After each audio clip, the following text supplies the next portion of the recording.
This episode of the podcast is brought to you by the Seller's Resource, available at thesellersresource.com.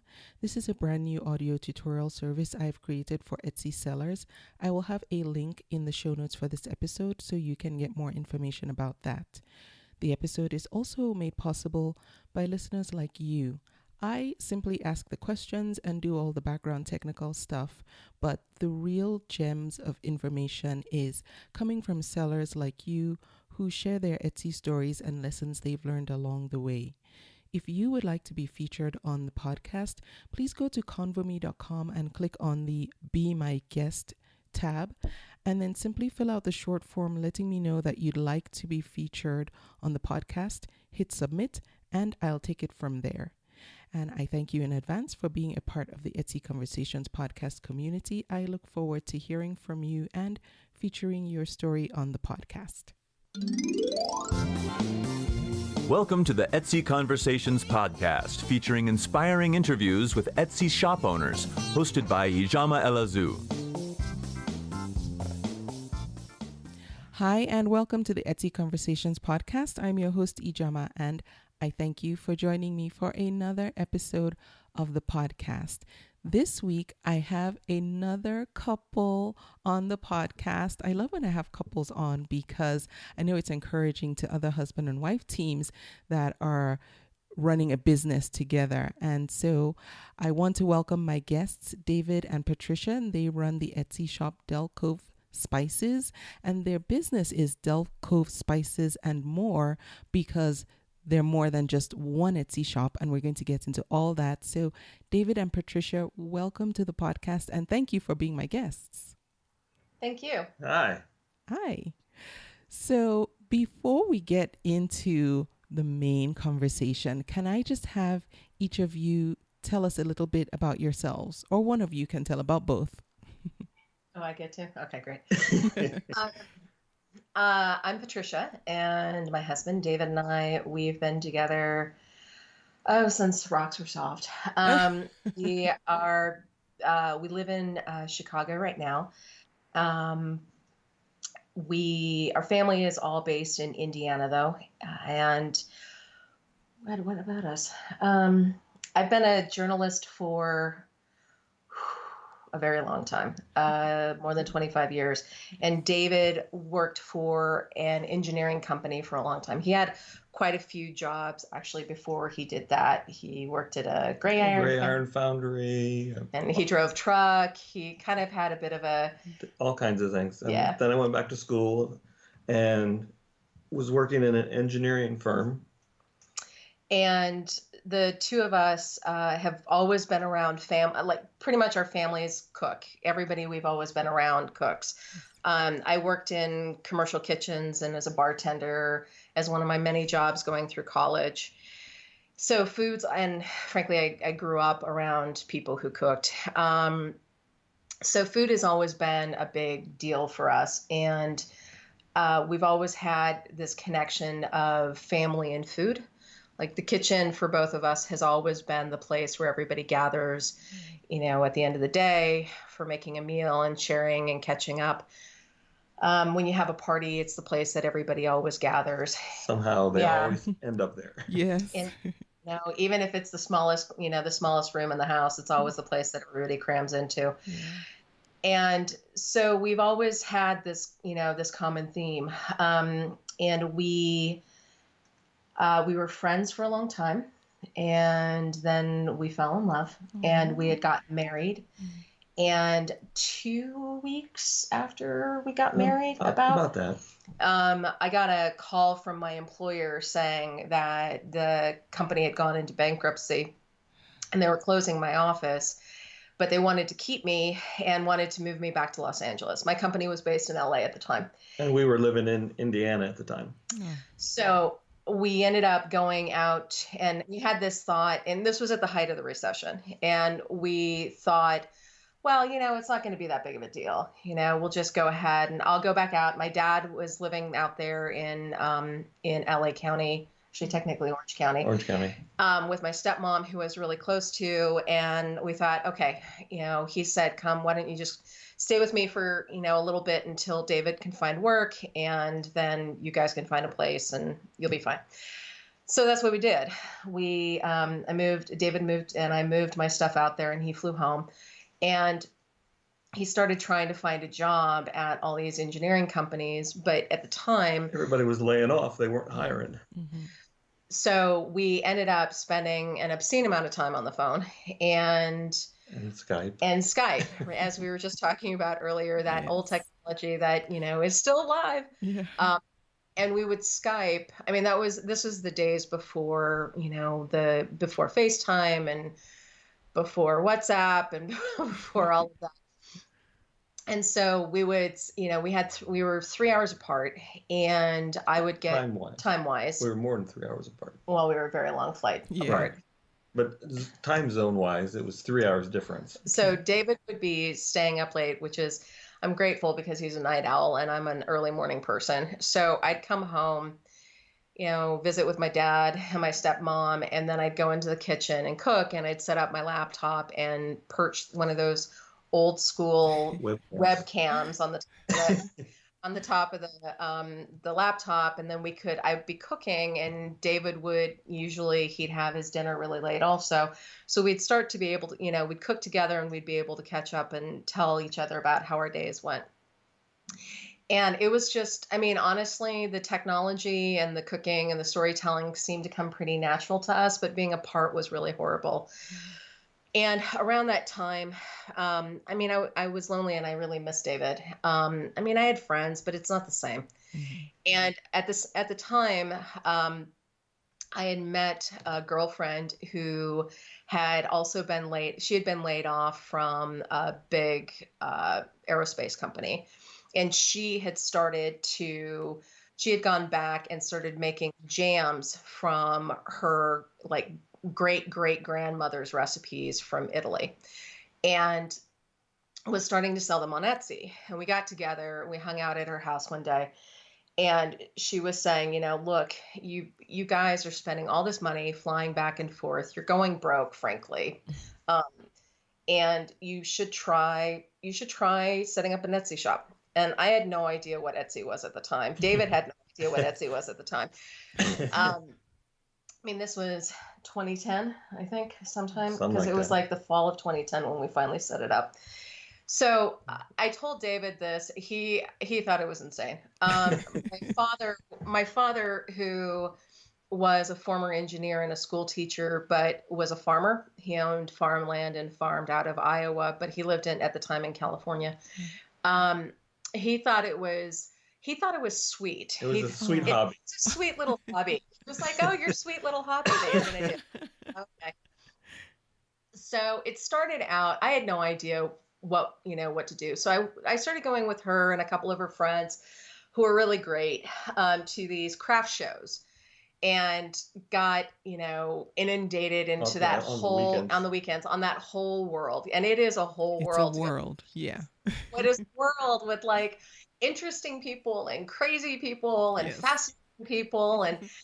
But it really showed me, how creative people could be. And especially at the time when money was so tight for so many people, how creative people could be who had so little. Right. And make a business, actually. Right. And we really, underneath it all, we really were blessed. We both had our health. We both had jobs, we both, but we were just really apart. So, we came up with this idea, and this friend of mine said, listen, why don't you do spices? You guys, know how to cook. Why don't you do some sort of spices that you already are gifting people? Because it was all, at that time, it was all food gifts, right? Money was super tight. So food gifts were it. And for every birthday, every, Christmas, holiday, everybody was getting food gifts. Mm-hmm. So that was fine. So we started out, and my job required me to travel quite a bit. So I ended up in these really strange little towns where I would end up finding, I would find local farms that were growing interesting herbs, like strange dried, a strange, interesting line of peppers or whatever. So I would bring some back, and I knew people who had commercial kitchens, so I could get access to commercial space, and we would end up. I'd end up making. It started out with a line of magnetic tins with spices, where people could pick their own spices, and so I would go, it'd be after work, late at night, helping to clean a space in order to get access to the commercial kitchen for free. And then I would take, package everything up and then take everything home to my dad's place, where I would sit late at night putting shrink bands on, and sealing them with a hairdryer because I didn't know any better. Oh, wow. So my father at this time is like, this is insane. What the heck are you doing? My husband is like, I know you're doing this because you're bored. Like, what are you doing? And so we took photos. We took photos. I took photos. On one of the trips home, David took photos of the products. And we just listed. And I don't know how many. It wasn't that many listings. I think we had, four or five maybe. Listings at all. I mean, it was like very small. We had no idea what we were doing. We were just completely flying by the seat of our pants. And we named the company after the street where David and I had last lived together, which was Dell Cove. Oh. So it became Dell Cove Spice Company. And so we put it up, we opened it up, and I had no idea what I was doing. But I did know a couple of things. One, because I had read a lot on the forums. And back then, Etsy really did lay out, like if you read everything, and I tried to read everything I could get my hands on the Etsy site of how to start up a shop. And so we did. And I remember the first order we had was from a woman in Canada. Ooh, and international. I know, we right? Started off international. I know, it was completely crazy. So I went, I was shocked, right? And that was when we had the little like ka-ching, going on. And it was the middle of the day and the phone went ka-ching in the middle of work, and people are looking around and I'm like, I don't know what that is. What I realized, like, oh my gosh, we had a sale. And I thought for sure it had to have been like your mom or like your dad or somebody we knew. And it was nobody we knew. We had no idea who it was. And I was so thrilled. And I remember going back to Dad's house, and I always liked the idea of like getting a package in the mail and making it special, right? Like, it's not just something you get from Amazon that's just stuffed into a box. Like, you open it up and it's like a pretty little present, and it smells good and it's pretty. And so I went and I got these gift boxes and wrapped it up, and I got this beautiful ribbon, and I lost a ton of money on the shipping because I completely hadn't weighed these things correctly. And didn't know what you were doing. What I was doing. I think we made like $3 right on the first order. It was like, but yay. But it was thrilling. And I remember calling David and just being thrilled. And I remember you were like,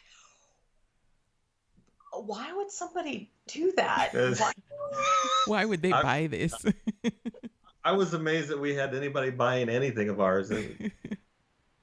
So we got through, then there was the first Christmas, and it really was just me, right? Yeah. David ended up starting to help answer some of the emails because he was 3 hours ahead. And honestly, it got overwhelming. I think we had, over the holiday season, I want to say it was like 125 orders. And you were just selling 5 products. Yeah, I mean, and it was literally just really one product. Okay. No, it was 2. It was, we had the magnetic tins where you picked your own. I gave this crazy list of spices, and then spice blends that I had been making, and then these like little like salt shakers. Remember, you would punch the holes in the top of those bottles, and then the black popcorn actually. That one of my dad's family friends had grown some black popcorn.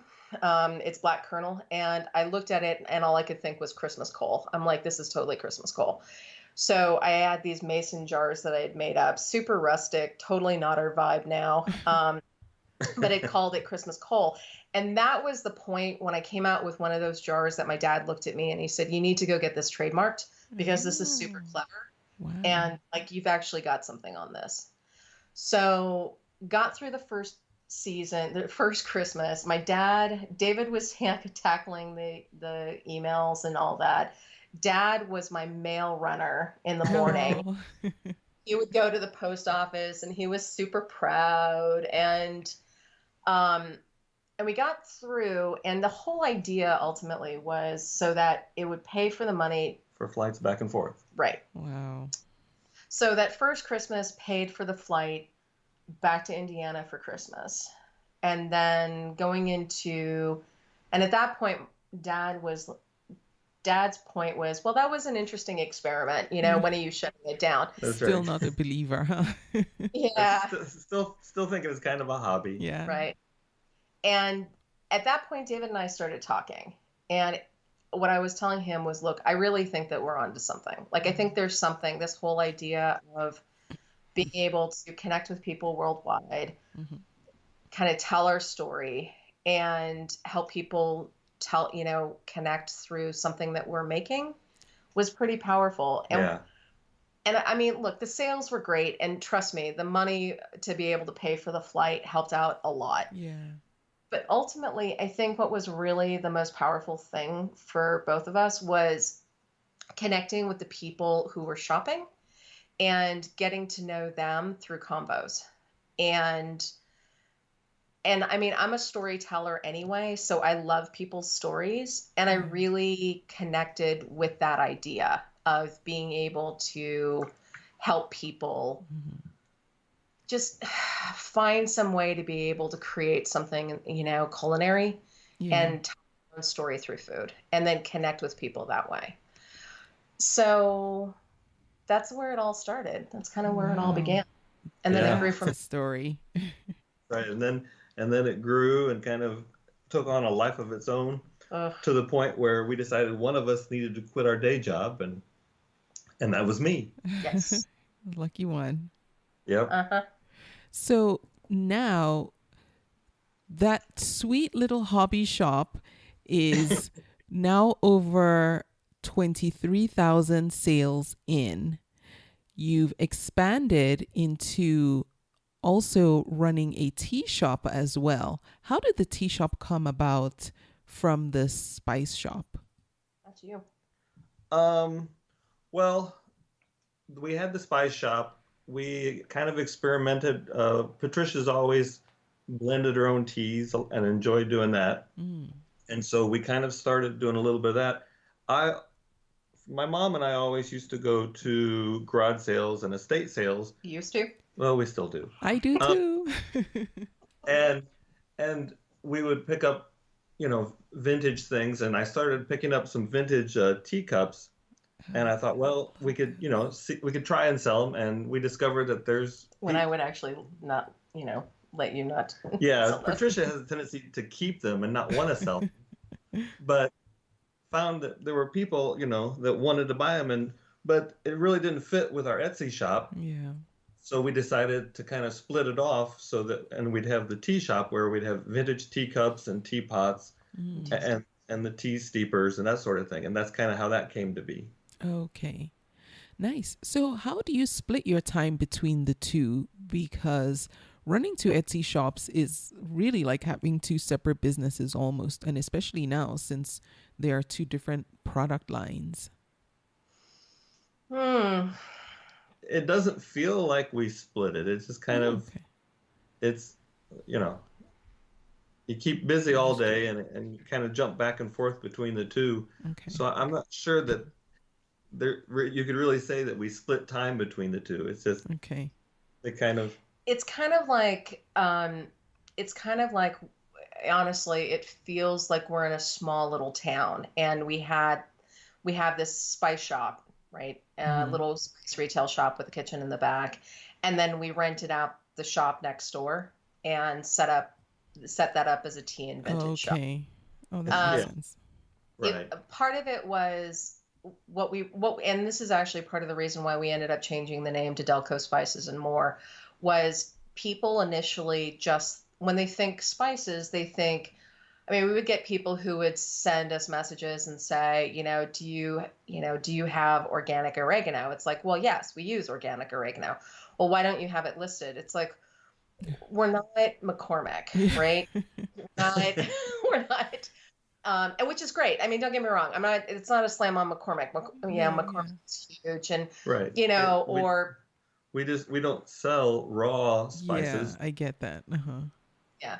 So, and there's a lot, I mean, part of that is, one, it's not really our thing, but two, when you're selling raw materials, like whether it's packaging or supplies, my dad, being a farmer, really taught me, they grow grain. You have a commodity, right? And there's only so much profit that can be made off of a commodity.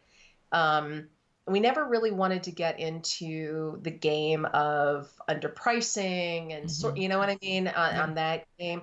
And we don't really have that much fun. We have a lot more fun playing in the kitchen and coming up with new flavors, new recipes, new things to do, new ways to make cocktails, new ways to be able to barbecue meat, or vegetables. That's more our thing. Like, there are some shops that make, that have really cool, you asked about other Etsy shops, and there is one. So there's a shop called Purpose Design, who's out of Canada. And she does, she has a lot of these sets where it's just the raw materials, and then it's a do-it-yourself, right? Like black tea and some spices, and they're all in tiny, itty-bitty, tiny little tins. And then she gives some suggested recipes, but it's ultimately you make whatever, kind of blend you want, which I think is a super cool idea. Absolutely a cool idea.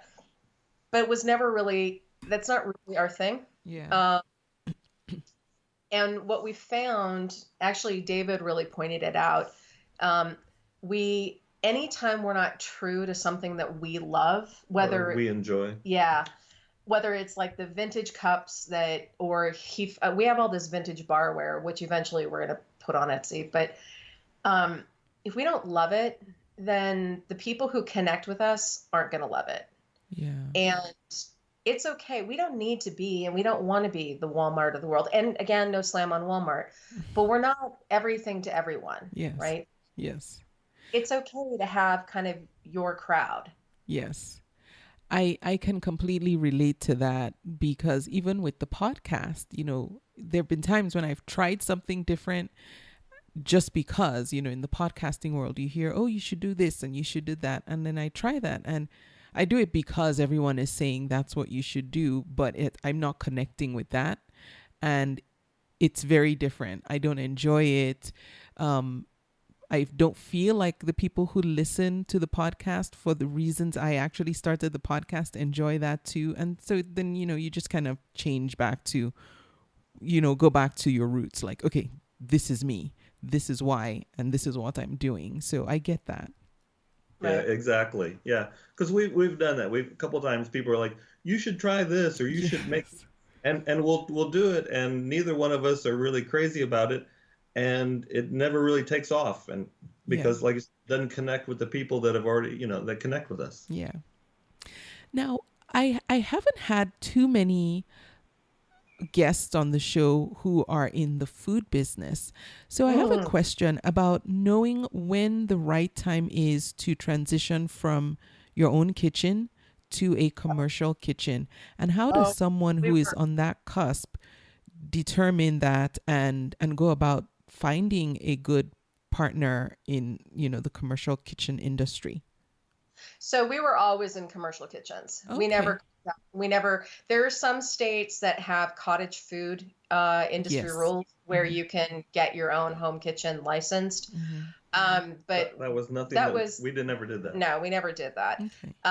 I cleaned many kitchens. Well, yeah, we have both in our younger years had worked in commercial kitchens. So when we knew people who owned them, so that's kind of the route we went. Okay. And then there are rental kitchens. Most cities, I don't know so much in more rural areas in the United States, but in urban areas or even suburban areas, there is because of the recession, and there was such a huge push amongst food startups that were happening. Bear with me, I've only had half a cup of tea. And so you needed a space that was licensed and permitted and inspected and real. Okay. So if you could rent space by the hour, right? So usually the later hours you get cheaper because truly nobody wants to be working at 2 and 3 o'clock in the morning. Yeah. Which was fine because I like being up in the middle of the night. So. And, and I still had and I still was working during the days. So I'd have, kind of off hours. A lot of it, David ended up taking over. We'd work on the recipe. Like we would test recipes at home because frankly, you don't want it gets very expensive. It really starts cutting into your profits. So you test recipes at home, send out samples to family, and friends. Get feedback, tweak recipes, make sure you still love it, and then learn to scale it up because that's something that changes the flavor when you start scaling. Yeah. So when you're at the point, we're both big advocates of, listen, if you are producing a food product for the public consumption, you have to follow the law. It is too risky. There's reasons for the Board of Health and the rules and everything. Yeah. I mean, you can get people sick. You can, people can die. Like this is it's not something to play with. It's something that you really need to be able to try. You need to try to do it the right way. And now, it was harder when we started, but now there are a ton of places that you can rent. You can also go to a lot of times I'm hearing about stories about people who have a cafe, say they're open for breakfast and lunch, but they don't do dinner. You can go in and talk to them and say, can I rent your space? In the evenings and help you pay, that covers the rent. And you get a different insurance policy and slightly different permitting in your community and all of that. There's lots of ways to be creative to be able to get access to a commercially licensed kitchen. Okay. If we had to get into business again with a different business, I can honestly say we probably would not get into food because it is, yeah.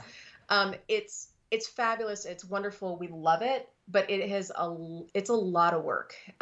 David built our commercial kitchen that we have here in Chicago. And it took a long time to get the space built and a lot of money. You mean physically built it? Yeah.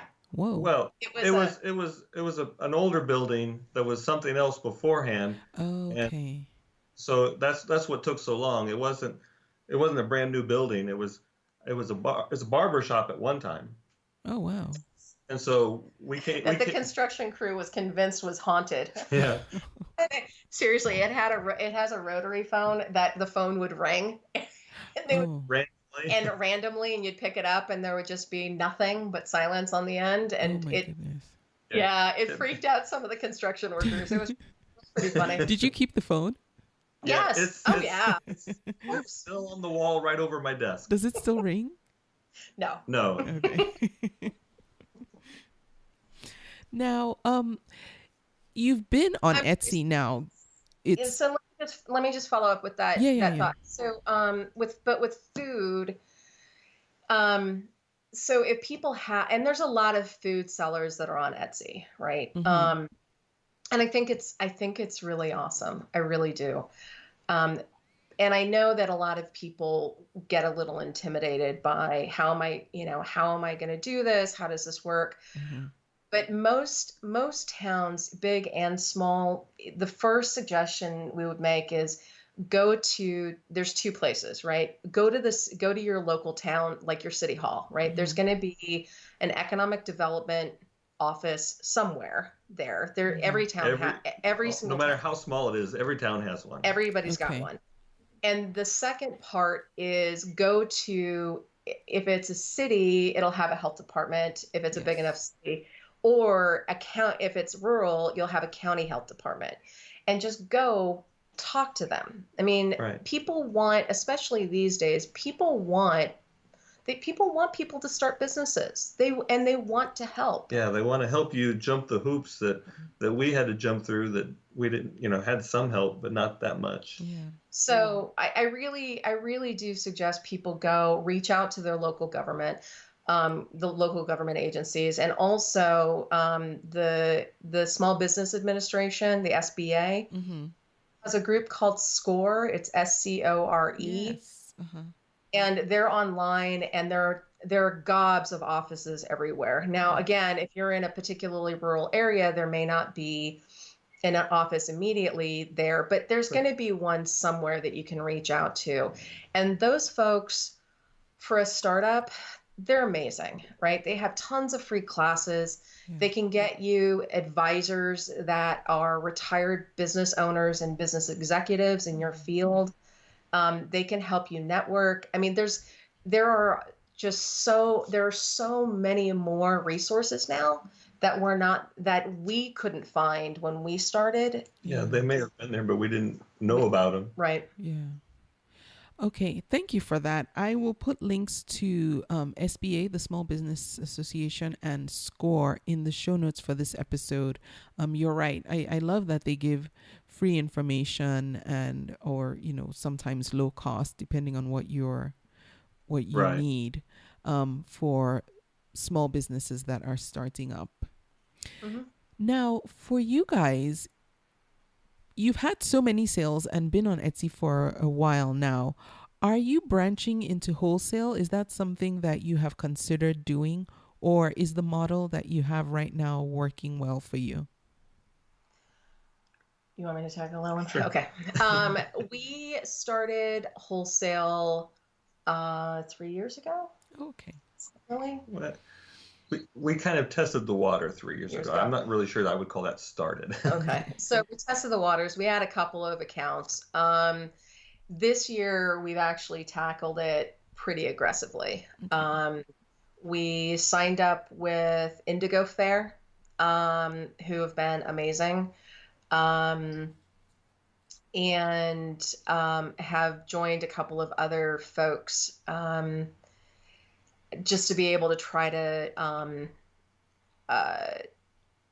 find it, to be able to learn how to tackle that market, because wholesale customers that's a different world than trying to go after direct to retail. And we've been pretty successful so far. I'd say this year we've gotten into, I don't know, maybe another 15, 18. Yeah, 15, probably 15. And we had been carried with Uncommon Goods. Oh, yeah. And when we rebranded, so a lot of our stuff used to just be in tins, and we've switched over to glass shaker jars. And so when we did that, we kind of phased out with them, and they're just about to pick up a couple of our SKUs, and we're going to develop a custom, like an exclusive cocktail SKU for them that should be coming out, I'm guessing probably early summer. Wholesale is great if it's done right. You have to, what we learned is you have to really know your numbers inside and out. So you want to tackle that piece? No, you're fine. Okay. We had done some 3 years ago. Was it? It was a year before Dad. Yeah, it'd be 3 years. So we were at the end of the year. We had all these really big, we had this one particular wholesale account. We had and it was, the orders were big for us. I mean, not like for a big company, but like they were big for us, and we were getting some very healthy sized checks. And you prepare, you're pre-buying, all your ingredients, and you're having to line all that up, months ahead, because we deal with something that has to be grown, right? So like the popcorn kernels that we've got family and friends growing for us, we have to, that takes time. You have to actually make sure you have enough crop to be able to dry and to have it ready to go. And we got done, and we got done at the end of the year, and we're doing our books, and it was like, what the heck is going on? Like, why are we not more, like, why do we not have more money in the bank? Like, what's going on with our profit and loss? And we really then like took a deep breath and like went just microscopic level on into the books and tracked we did something that we should have done in the beginning. And frankly, both David and I advise every single business owner, big and small, to do. You have to know your numbers. You have to know all your costs. You have to be reasonable with the amount of time it takes to produce something. And you have to buffer in some, oops in there, right? Like, oops, a case goes, gets lost by UPS, gets driven over by a truck. Yeah. And we hadn't. And what we realized was we were selling so most wholesale accounts require a minimum of a 50% off of retail. Okay. But really, for the most part, they require more. Because part of it is a lot of times they're paying for shipping, and they need to account for that cost somewhere. So they want the manufacturer, like the artist, like us and you and all the folks who listen to you.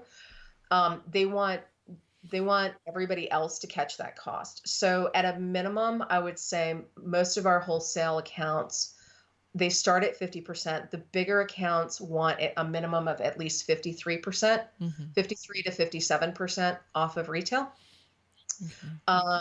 So this particular account it was like 56 and a half. I mean, you literally start getting into the pennies, right? Like, it sounds insane, but when you're starting to do a lot of units, you're like, wow, that's actually some real money. And what we realized when we did the math was that we were making a profit of, I think it was like, I don't even want to say. It was like, I mean, seriously, it's horrendously embarrassing to admit this, but like we were making a profit of like 10 or 15 cents, per unit, which meant if something went wrong, anything went wrong, we ended losing money. You were losing. Yeah. Yes. Yeah. Like anybody had to work overtime, which we did. You're losing money on every unit, and that's what happened. And so when that happened, it was like, right, okay, you can do one of two things, 1 to 3. You can either change your retail pricing, which then will change your wholesale pricing to give you a more profit. Yeah. You can reduce your input costs, meaning the stuff you're working with, or your production costs, right? Produce it faster, which no, or reduce the cost of your raw materials, meaning like for us, say like organic ingredients are more expensive than conventional ingredients. So, and we believe in the importance of that. So that's not going to be possible. Or you stop selling that particular thing wholesale. So we ended up adjusting some pricing. We ended up rebranding. And we found some packaging that we got a better price on. And we stopped selling certain items wholesale. Okay. And I'm glad you said that, because when you were saying, talking about the adjustments and the, figuring out the numbers in my head, I was thinking, my goodness, it sounds like wholesale might not be the way for everyone to go if you can't make the numbers work. I think that's true. And the other thing is we made the mistake of thinking that everything that we made had to be able to be wholesaled, when the reality is, no, that's not true. Okay. You do not have to wholesale everything that you make. Well, and depending on your raw ingredients cost and the packaging cost, you may not be able to wholesale it. It just won't work. The math's not there. Okay.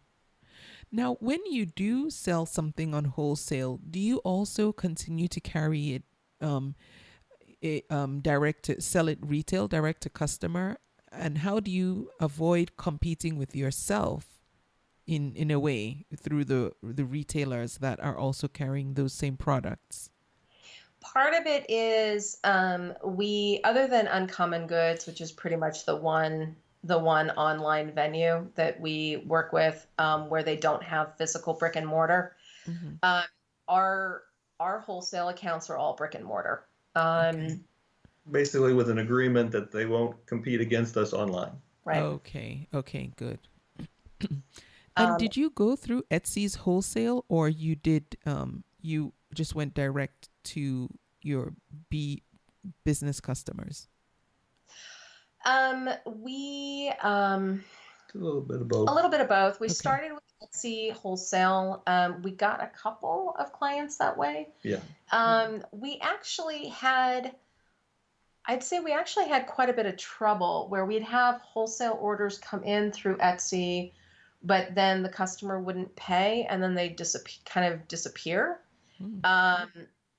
So we never shipped product before we got paid. And these are not huge orders, right? Mm-hmm. But I mean, if we were small, like if this was when we had started out in the first couple of years or so, and we had shipped out orders, a few $100s especially when you're starting out, really, that loss of product can be a huge hit, right?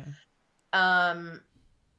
And I know there's a theory for some people about, well, I just want to get my products out on the shelves at places to be able to get the brand out, and I'll just take it as a loss as marketing.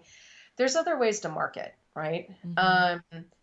It is helpful. It is absolutely helpful to have your brand go out into these stores because their customers may never have found you on Etsy or on your standalone site.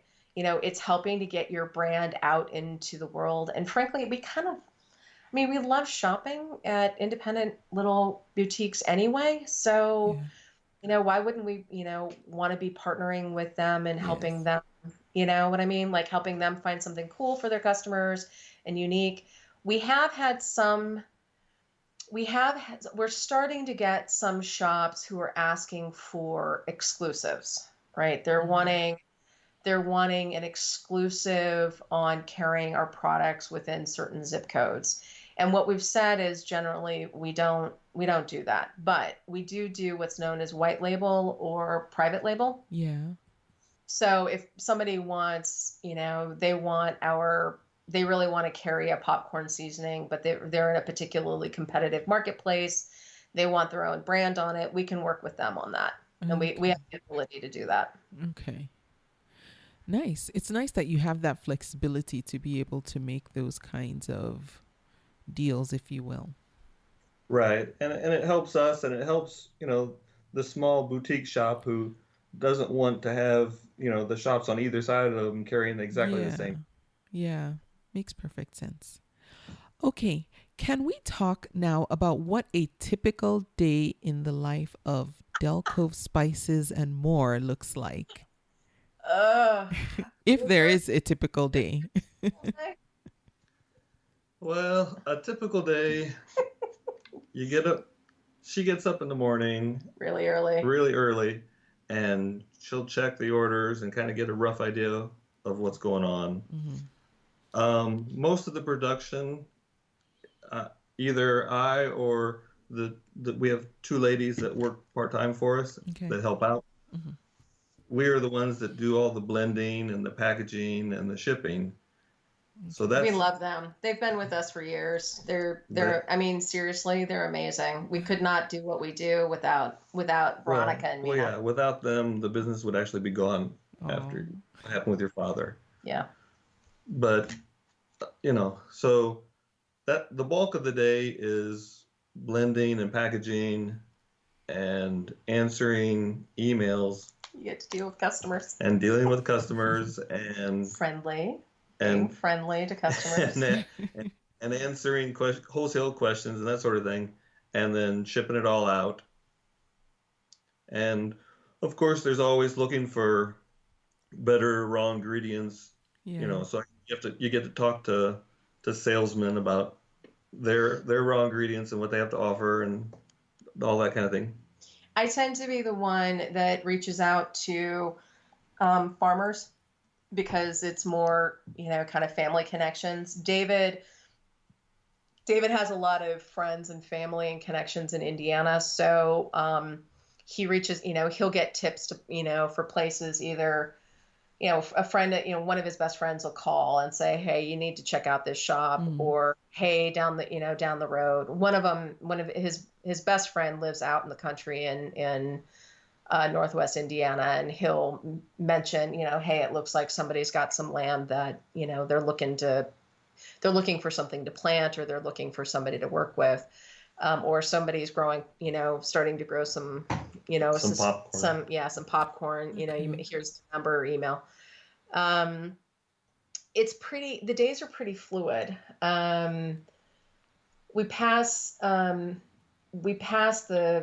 David runs the business, and it's definitely his baby. I tend to do more of the social media, the writing.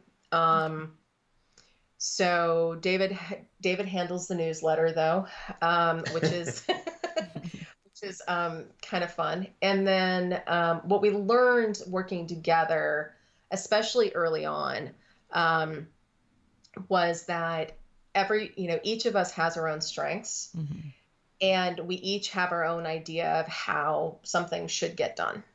And some of us do it the hard way. Some of us, perhaps me, I find the most difficult path to be able to take on producing something. As far as production goes. Yeah. Like using a hairdryer to do shrink wrap. Yeah. We all learn. But what makes things go super smooth is we each learned what areas we really specialize in and that we do really well in, right? And then in those areas we're in charge. Okay. So, yeah. Does that make sense? Yeah, that makes perfect sense.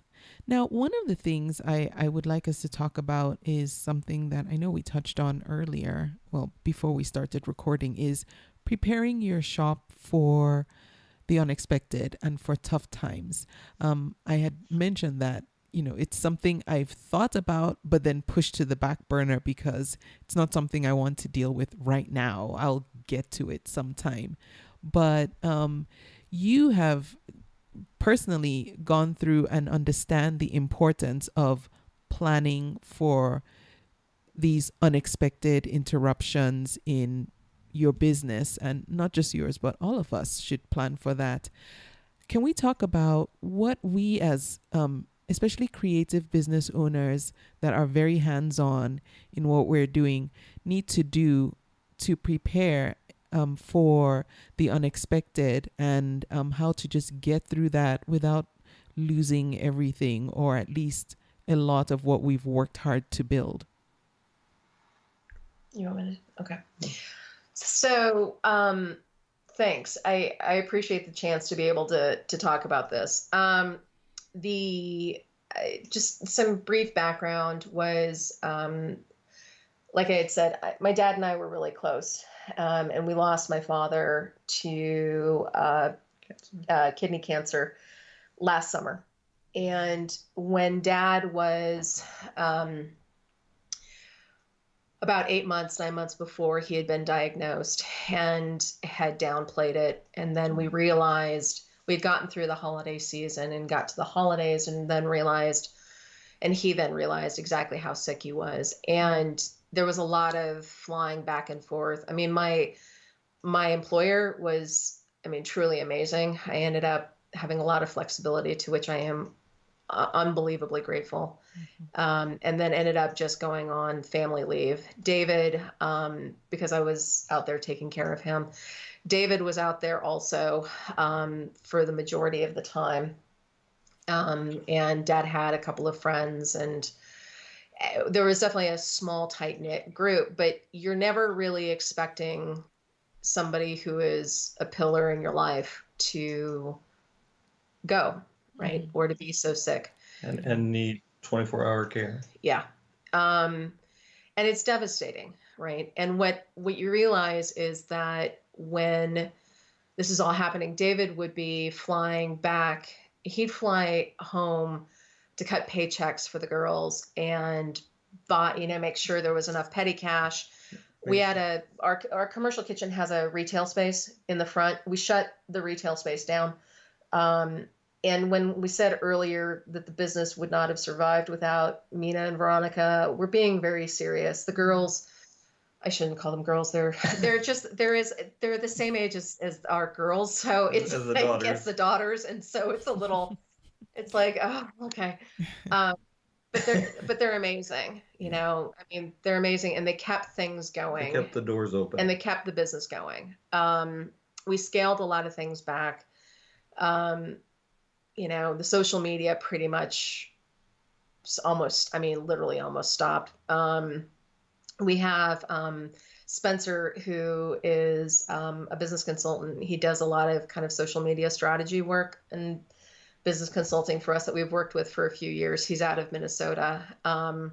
He's with a company called Dunworks, and he kind of helped things going for a while. And then ultimately it was like, look, this is just not what we're posting, is not really us. It's not our authentic voice. So let's just stop and let's post what's happening and then just stop. And the business limped along, and really, when we looked at the end of the year for all the books, it was a tough year. So what we, and it was really hard because at the same time, Dad was feeling a lot of guilt about us being there and being away. And the reality was there was absolutely no other place that we would be except by his side. But it taught us a really important lesson. Things like you don't want to think about it, right? Nobody really wants to think about a family member or a best friend or themselves being ill or, something bad happening. You don't want to think about it because, who does, right? Yeah. But it can and probably will happen at some point. Right. So you really do have to make sure that there are things in place that if you cannot be there to run the business at some point, sometimes it's better to just shut everything down and walk away for a while to focus on what you need to focus on and then come back and restart and rebuild. If you can find somebody who can keep things going, even if it's just answering emails for customers, then that's great. But ultimately what you have to learn is small businesses, and particularly shops and Etsy shops where it's only one person, it's all you. Yeah. If something happens, there's not enough of you left to go around. So there's only so many hours in the day. You have to be able to get your business processes out of your head. If you want it to keep going and you're going to hire somebody to come in and run the business while you're gone, you have to get everything out of your head. You literally have to write down business processes like, how do you open up? Really silly things like how do you when you get an email from a customer, how soon do you say that you're going to get a response back? Is it 24 hours? Is it 48 hours? Do you open it with hi or hello? Is the tone formal or is it casual? Do you want them to just explain in every message, I'm sorry, there's been a family emergency and they're out? Like, how do you package your stuff for shipment? How do you print out an invoice? How do you handle a problem? And then more importantly, the legal side, which nobody ever wants to talk to lawyers, and nobody ever, seriously, nobody wants to spend the money, right? But there are a gob of attorneys out there that work with creatives, and if something were to happen to you, your business is actually, it's an entity, right? Mm-hmm. Like it is something. And if something, heaven forbid, were to happen to you, your family is going to have to be stuck dealing with how to deal with it. Do they even know what the passwords are to all of your accounts? Do they know where the tax files are? Do they even, there's a lot of there's a lot of just practical stuff that's the things you just do not want to have to even think about, and you do not want your loved ones to have to think about or try and figure out how to deal with when things are really bad. So I I am unbelievably grateful that, David was by my side through the whole thing. I know Dad was also. And it forced us to sit down. We have an attorney. We sat down and we got all the paperwork filled out so that, if something were to happen to us, the company, what would happen to the company, Yes. We empowered, Veronica and Mina. They took on much more hands-on role of just running things. And they have great ideas, Yeah. that we've incorporated going forward. And customers are really understanding. Like the people who don't, you got to kind of sympathize and pity them because they got something else going on in their lives. But most people. But there was hardly anybody that didn't understand what was going on. So, but you have to prepare. And one is I would talk to an accountant and I would talk to an attorney is what I would do. Okay. And try to put things in place. Okay. And as far as an attorney, do you recommend an attorney that specializes in business and corporate law or estate planning? Does it matter? That's a good question. I guess it depends on which part of that you're trying to get them to line up. Okay. Yeah, I think that a lot of times if you're working with a lawyer who has experience more of dealing with creative business, that would probably, if you're going to pick one of the two, I would say the business attorney. Yeah, because you can get a pretty simple will done. It's not always great, but you can get a pretty simple will on, what was that website? LegalZoom? Yeah, LegalZoom. You can get a very simple, good basic. Truly, like if you don't have a lot of assets, if just basic, you can get a lot of those forms done that way.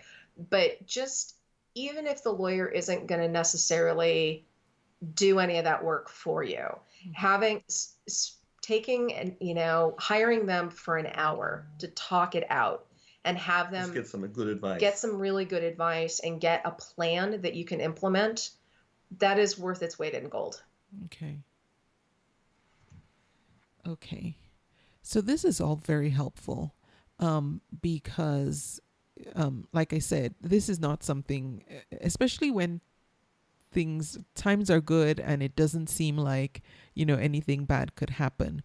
But to summarize, well, not summarize, but one of the main points I heard you say, which I know has been brought up before, is write down your processes so that in order for the business to continue, someone else who's stepping in to cover while you're indisposed follows the exact same procedures that you do so that there's uniformity with your business and with your product, in addition to, the legal and financial planning ahead of time. Yes. Yeah, you definitely want to have some kind of a plan written out so that, like, if your brother can step in or your sister can step in, and even if you're just going to be away for a week, they still need to know the passwords, how you do things, how you package things. So if you can't have them come in and help you and teach them, then you need to write it out so at least they have an idea of what they're doing. Okay. I've actually seen some small business owners who have done like videos themselves, like just with their phone and a GoPro, where they will literally go through like a physical walkthrough. Oh, yeah. And then save those files and then have those all on like a Dropbox. Yeah. Where it's kind of training 101, right? Like, here is how I do postage, and here's the post office, or this is the time when the postal carrier comes up. I mean, there's a lot of things that we as business owners and, co-founders, and we who are married to business owners, we don't really realize are in your head, and you just take a second nature. Yeah, you take it for granted. You just do it every day and never think about it. Yeah. But somebody coming in cold, they're you just have to remember they're not going to know anything that's inside your head. Yeah. Yes. And I know I've said so many times, there's so much in my head I need to just get out. But it takes time. And like you said, you don't realize all what's in your head because some things your fingers just automatically do without your brain actually engaging. But Right. somebody else walking in would need to know exactly what you just did. Yes. Now, on a more well, a bit more personal level, not super personal, but how much time? Personal enough. No, I mean, setting the business side, the business aside, Yeah. realistically, how much time? And I know everyone is different.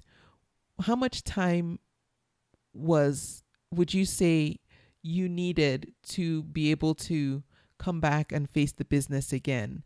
Because and I ask this because I know how I am. Sometimes, I need to just be gone for a while to deal with the emotional aspect of having gone through something so, so personal, like a really close loss of a really close loved one. And so everyone is different, and we have to each give ourselves enough time to go through the process of mourning and grieving, but still knowing that, there's work that needs to be done. There's a business that we have to come to. Is it even possible to put a timeline on that? No. Okay. I don't believe, with everybody being different, I don't believe that you really could. Okay. Because everybody's different on how, some people will jump right back into work just to help, deal with what's going on in their personal life. And then other people are going to need months. So I'm not sure that you could put a timeline on it. Okay. Oh, thank you so much for sharing that. I'm glad that we got to talk about that because it's sobering, but it's a reality of life and running a business. The difference between having an employer and having a major life event like this happen and running your own business and having the same life event happen is that you can always just go back to work and pick up from where you left off. When you have a business that you're running, there's a bit more that needs to be done and dealt with. So thank you for sharing how you got through that. You are most welcome. It's we had actually we met Alan is we have an accountant who's been with us since the very, very beginning of days. And not that we don't do a lot of our own accounting ourselves, but one of his points was in the midst of this whole thing was, look, you just focus on the things that are important and the rest of it, you just deal with it afterwards. Right. Yeah. And the reality is what his point was, he tends to deal with mostly bigger businesses, but he's a super foodie. So that's part of the reason why he works with us.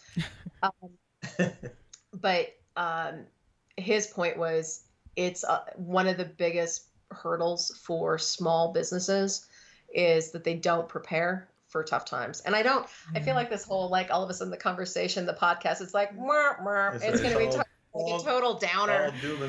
No. But and I'm not trying to underplay. I miss my father every day. Yeah. But you need to plan for it. You got. I mean, I thought we had, and we had somewhat, and I'm grateful that we had planned the way we had, and I am unbelievably grateful that we had, kind of the crew that we had at the shop. Because it's heartbreaking to hear stories, and for whatever reason I'm starting to hear stories about this where family member, people who have run businesses and something has happened. Either they've been diagnosed with something or their spouse has been diagnosed with something, or they too have lost a parent, and it's just, you cannot underestimate how much time and, emotional, strain there can be because of grief. Yeah. So if you can kind of prepare at least somewhat, get the tools in place before, it does make on the back end coming out of it, it makes it just a little easier. It's not easy, but Yeah. Okay. yeah. Okay. Well, no, that wasn't a downer. I think we have to be realistic when we're running our businesses. And so I'm glad that we got to talk about that. Now, I do want to also touch on other things that you're doing in the business. Now, you don't just run the 2 Etsy shops, you also have an e-commerce website, dellcovespices.com. Yes. Yes. So, what does it take to run that as well? Is it just like an additional Etsy shop, if you will? Do you get much sales from the website, and do you have to put in a lot of effort into SEO to drive traffic there and help to the website to be more what's the word I'm looking for? More heavily trafficked and bring in more sales. Yes, okay. Social media. So we're hosted on Shopify. I can't say enough good things about Shopify. Their customer service is amazing. I always end up on the phone with somebody from like Ireland or England or New York or Canada. Like, it's just like the most lovely people who will stay on the phone with you and walk through any problems you have.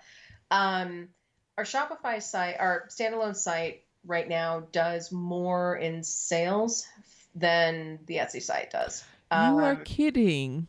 No, ma'am. At this point. No, at this point. It took a little time. Wow. Mm-hmm. What's a little time?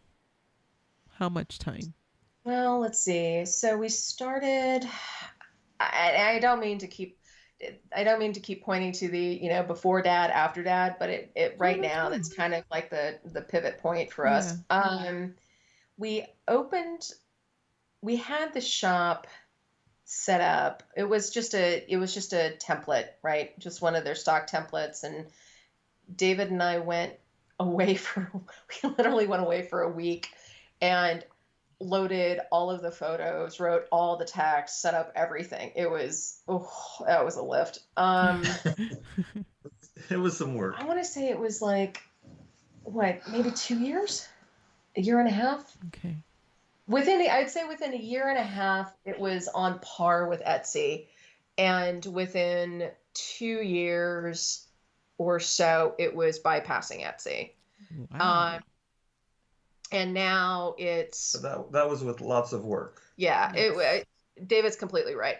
So we pivoted, we talked about it, and we pivoted so that a lot of the social media now links to the Dell Cove Spices page, okay. site, as opposed to the Etsy site. Okay. And that makes a big difference, I'm sure. Yes. Okay. There's also, but what we found, which is super interesting, and I didn't spot it, David actually spotted this, and it makes perfect sense, the customers that shop on Etsy are slightly different than the customers that, like, what they want is slightly different. And so if we're gonna be talking about something or putting something on sale, David will tend to target, I'm not explaining this well, we'll target slightly differently, right? So right now with the rebrand, the only place that you can get the sets of popcorn seasonings in the 8 tins, which is kind of like a nice sampler just to like try the seasonings out. But it's also less. I mean, it's less expensive than 8 glass jars. It weighs less. You get less volume. But the only place you can get that is on Etsy. And the reason is because, one, Etsy customers really love samplers. They love to be able to get lots of little things. I don't know what it is, but it's like lots of like cute little things, right? Like lots of little things. And try little things. Try little samples. So figure out what they want and then get like the bigger shaker jar or like the much more luxe kind of thing. They're more price conscious also, I think, in some ways. So you kind of figure, okay, so if on Etsy, you've got folks that are they want a gift set that's going to be $30, or they want to be able to pick their own. That's the other thing on Etsy. It's a lot of, I want this, because people like the creative. They want it to be customized. They want it to be personal, right? So we have those sets where they can pick their own flavors, and they are, honestly, because everything that David makes is made to order. So it's super fresh. Okay. So when there's somebody like during the holidays, when they will ask, I want 8 sets, and I want them all to be completely different, and we want Johnny's set to be this, and Cindy's to be that. It's like, okay. So for those folks, the folks on Etsy who really super want it to be customized, right? Mm-hmm. Then that's that channel for those kinds of products, right? Mm-hmm. This is your options. And we don't offer this anywhere else. It's only on Etsy. Okay. On the standalone site, what we've had is people who, they want the jars. They tend to spend more, which we are grateful for every day.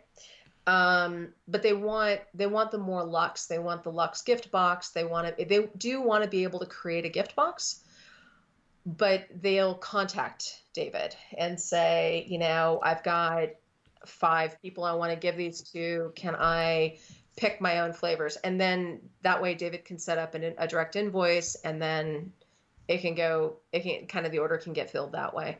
Okay. So for the workload, it's kind of, it adds a little workload. But like you said, it's basically like having another Etsy shop. Okay. Do you spend a lot of time writing posts to draw traffic through SEO, or do you already just have good traffic coming in now? Or do you do you only just focus on sending traffic from your social media channels to DellCoveSpices.com? I think I think I understand the question. So yes, we have a recipe site, try.dellcovespices.com. Oh, okay. Which has some tutorials like how to rim a glass with sugar, how to pop the popcorn, like how to prepare your grill for winter. I've got a post that David wrote that I've got to actually edit and put onto the site on how to be able to clean it, kind of after winter, how to clean it up and get ready for grilling season. Mm. And then there's a bunch of cocktail recipes on there that feature the rim sugars and the margarita salt and the cocktail salts. Okay. So we kind of see that as the top of the funnel. This is the ideas of how to use the products, right? That are fun and tasty. Yeah. But it's kind of a constant thing. You kind of can't just sit back on your laurels and just hope that you can't set it up and walk away. Yeah, no. Yeah. It's a constant creation process. David, I've got a notebook somewhere in here in the office that's got, ideas for flavors for new products. And then on the, and several pages later, it's ideas for recipes or blog posts or things like that. Mm-hmm. David will email me ideas, and I call it my mini book of all important things. And then for just being able to keep track of what is used, like for content, meaning like I've got this post on Facebook that, David wrote or I wrote or something. And then how can we repurpose that for Instagram, right? Yeah. So that you're not having to create something unique for every single social media channel. Exactly. Yeah. Right. So for things like that, there's a post that David wrote about kind of barbecuing tips 101, right? Just some time honored things that he's always used. And there was like, I don't know, 5 or 6 tips in there. So we ended up using those as 5 or 6 different posts, both for Facebook as well as for Pinterest, as well as for Instagram. You tweak the language a little bit. And so you can kind of use the same thing on different places. I've just built for a calendar. I mean, there's some fabulous calendars out there, right? There's ones that you can print out and you can handwrite and you can color code and all that. We have an Excel file that we just created, and we use that as the calendar of like, what's being posted and when is it being posted. And okay, so every 2 weeks, David does a newsletter, and what is he going to talk about and all of that. So you just kind of have to keep track. And we try to have fun with it. As soon as it becomes like boring and work, and I use quotey fingers around work, then it's not fun and look, work is not always fun, right? It's not always rainbows and unicorns and, glitter sprinkles everywhere. But, it has to be, fun. My husband has an incredible sense of humor. It's very dry. It's very sarcastic. I tend to be a bit more silly, in my humor, and there's a lot of negativity out in the world right now. So we kind of just want to make sure that we're having at least some fun, right, with all this. So we kind of know if we get to the point where you're looking at the calendar and being like, why? Then you kind of got to. It comes across to the people reading it. Yeah. So you got to just step away, right? Like if you miss a day of posting, you miss a day. Don't beat yourself up about it, right? Like it's okay. Everybody's got a day, right? Just don't worry. Actually, Patricia, I'm glad you said that, because when you were going through your process, I was thinking, oh my goodness, shame on me. You are so organized and you stick with your schedule, it sounds like. And I'm like, I'll look at things, and I look at my Excel spreadsheet of things to do, and I spend half the time shifting things around. Like, I don't feel like doing this now, so I'll move that to this time of the day, and I'll move this to tomorrow, and I'll move this over here. Listen, I think that we're all like, I've learned, no, nobody is perfect. This whole idea of everybody looking on Instagram and having everybody has this perfect life, I'm like, wow, that's awesome.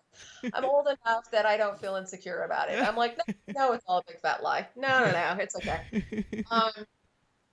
But if you can block time, right? If you can do blocks of time, I tend to do, David will block out time to write his newsletter, right? And he tends to be very focused and, focused on time. My years in journalism have really taught me to work under pressure. So I tend to wait till the last minute. I honestly, in the last minutes, I tend to wait.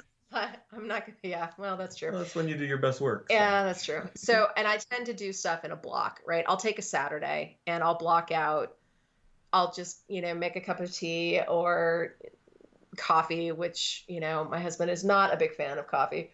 But I'll make a cup of coffee and I'll just block out 3 hours, right? Yeah. No, I'll play my ridiculous dance music that nobody else likes. It makes me an idiot, but it's like high beat and driving and all that. And I won't turn on my phone. I won't have Facebook on.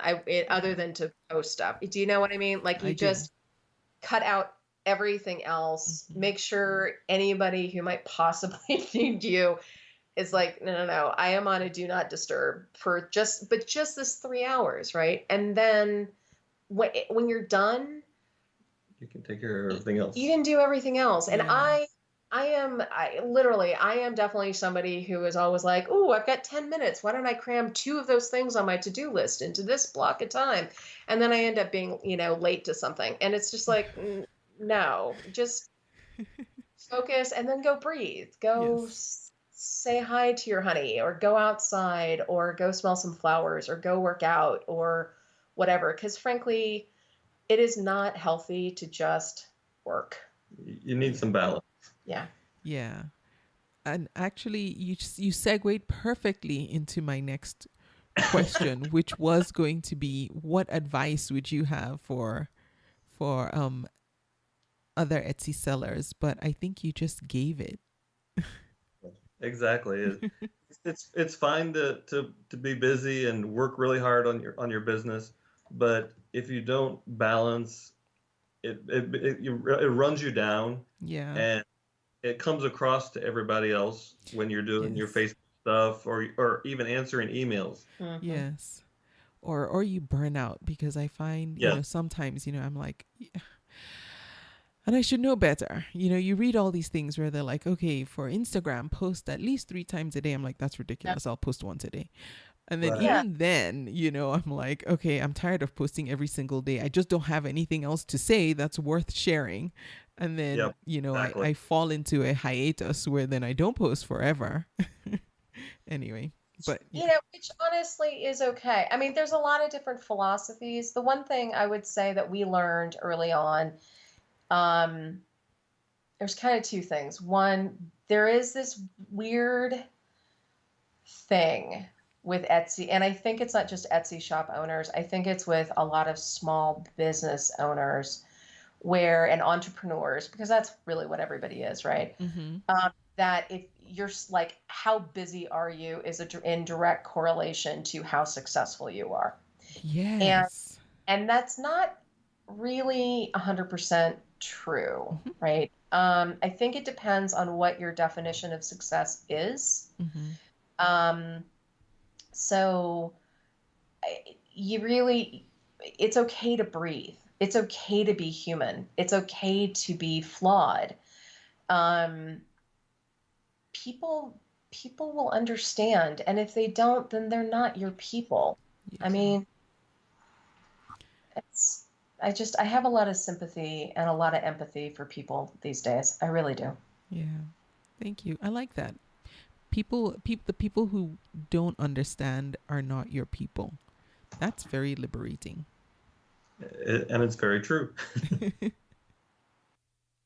So, David and Patricia, are there any tools or resources that you use to run your business that you found particularly helpful that you can share with us? I would say one of the important things as far as the production side and the shipping like that I handle, it would be software that we use called ShipStation. It's super helpful because of the fact that we run the multiple sites. We have got the 2Etsy and the standalone, and it will pull the orders and all the information into one software. And it also ties in with the post office, and we have a UPS account, and that way you can pull it all together, and you don't have to jump from site to site when you're doing your shipping and pulling together your orders. Yeah. And I guess that's why it makes it so much easier to run the multiple shops. Because when you said you had 2 shops, in my head I was thinking, okay, when Dell Cove Tea Company gets a sale, you log into that one, you do the shipping from that, and then separately you do the ones from the Dell Cove Spices and More store. So this ShipStation brings everything together, so you just have one place where you do all your shipping from. Exactly, and that makes it a lot easier if you're running multiple sites of any kind. Now with ShipStation, does it also mark once you print out the shipping label from that particular software, does it automatically mark it as shipped in your Etsy shops, or do you have to go in and then manually do that just so that Oh, Etsy knows you're doing it within the time? yeah, no, that's another nice thing about it. It sends all that back to Etsy as shipped, and so you don't have to do any of that. Oh, perfect. Yeah. Okay, good. Yes, I'd heard of ShipStation. I've never used it just because that was one of my concerns was, do I still have to go back in and do anything manually? So that's good to know. Yeah, there are several software that are similar to that, but that's the one, after doing a lot of homework, that's the one we decided on, and it really works for us. Okay. Does it also give you a discount on shipping rates like you would get through Etsy shipping? Yes. Okay, good. Good to know. So I will have a link to ShipStation. I'll look it up online and link to their website. So anyone who wants to check them out and see if that is something that will work for you, especially if you sell on multiple platforms, you can go ahead and check that out. Yes. So David and I, several years ago, were at a trade show and ended up meeting up with some USPS, the U.S. Postal Service. Some of their reps. Some of their reps were there, and they have a small business unit. Now, some people may already know about this, but what it is there's a phone number that you can call, and it's not the basic 800 number, but this is where you can call and you can pre-order all the packaging that you need, whether it's the regional A's, priority mailboxes, the priority mail tape that you can't get, but you always see at a post office. They're absolutely terrific. And it's literally, they can also help you track down packages for your business that have gone missing. It helps bypass the main customer service line. So what we can do is we'll get you that phone number and it'll be in the show notes. Now, David and Patricia, what's the best way people can get in touch with you if they have more questions or they want to reach out and connect with you in some way? What's the best way for them to reach you? Say Facebook or email.